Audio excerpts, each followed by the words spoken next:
if everything is done on debt and people default on that debt, corporations, hedge funds, they default on that debt, then what do you think happens to those assets? And gold is the only asset that has actually been suppressed because a rising gold price is an indication of a failing currency. And they do not want you to understand that the currency is failing and all the ramifications like we've been talking about. So I'm not looking for Wall Street to tell me the value of this. At some point, this is an absolute fact. Here's one guarantee I can give you. At some point, every single asset goes to its fundamental value, which is actually not Wall Street's definition, but the true value for which that asset was created for. So not what you wanted to do. Gold is the primary currency metal, and it has been for 5,000 years, okay? And that's because unlike any other financial asset, it has the broadest base of buyer because it is used across the entire global economy, every single area. Gold and silver are proven over time, and they're physical. If you don't hold it, you don't own it, and your perception is not relevant in a court of law.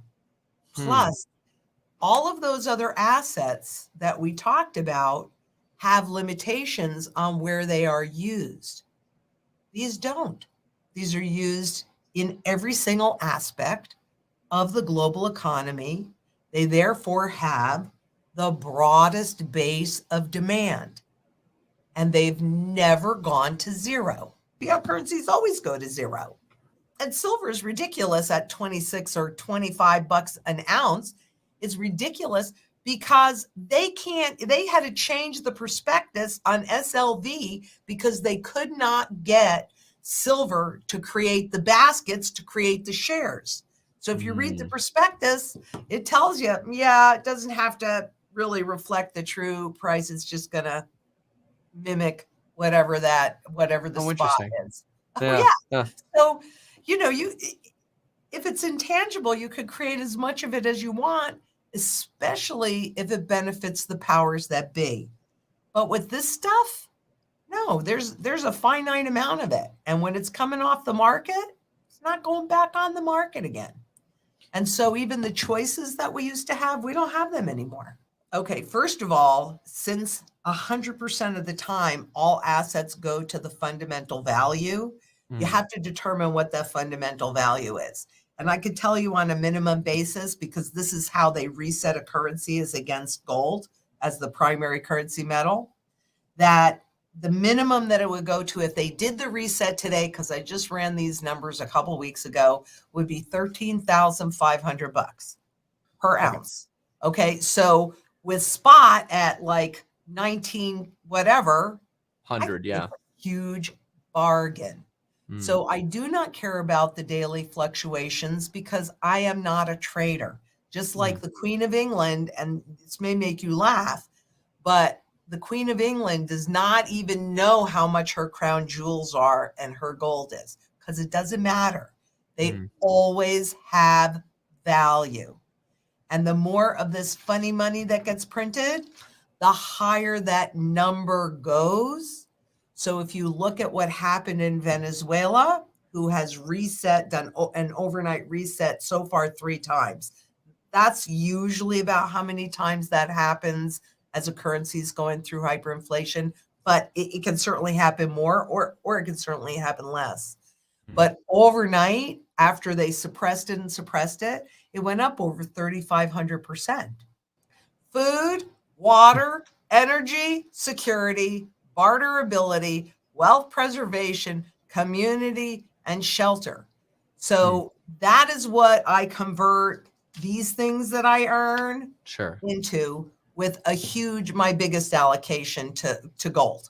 Okay. Oh, so also real estate.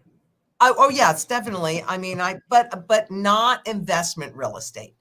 You've got to have a place to live. Sure. And I have a bug out property as well, which I will be, I am developing.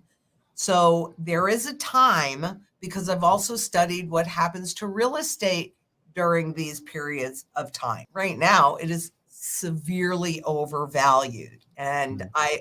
I am seeing signs that we have already reached the top of the market. I know the prices are continuing to go up because we get nominally confused with Sure. numbers, but all of that is done on debt and leverage. Oh, I think it's going to be really severe this time because, there's just not much room in the balance sheet because there's Mhm. not enough confidence to give the central banks enough room in the balance sheet. Right. And if you look at what happened from 2008, 9, 10, they really, with all the money printing, they truncated all of those losses, whether it was in real estate or in Mm. stocks. And let's Mm. keep in mind, the only difference between inflation and hyperinflation is the speed of that inflation. And as you saw from that purchasing power chart, it's speeding up.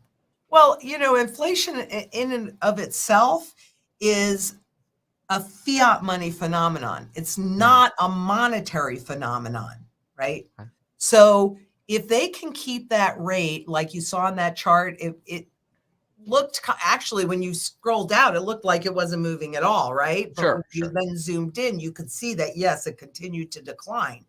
If they can keep that at 2%, they rob you of your purchasing power and your wealth, but you don't realize it and you don't complain about it. When it Mm. happens more quickly, like what we're experiencing, then it's more noticeable. So Mm. to you or to the public, is that really a stable currency when it keeps going down? Because that doesn't seem stable to me, Right. Right. right? So, it's all relative, especially think about this. 1970, the average wage was 9,500 bucks. And a family of four could live on 9,500 bucks with one wage earner. Right. Today, what's the average wage like? And it's probably a little bit higher than 55, this, 60. Yeah. something like that, right? Sure. And you need two wage earners, your paycheck to paycheck. And what did they stimulate? Anybody that made less than Yeah. $150,000 a year.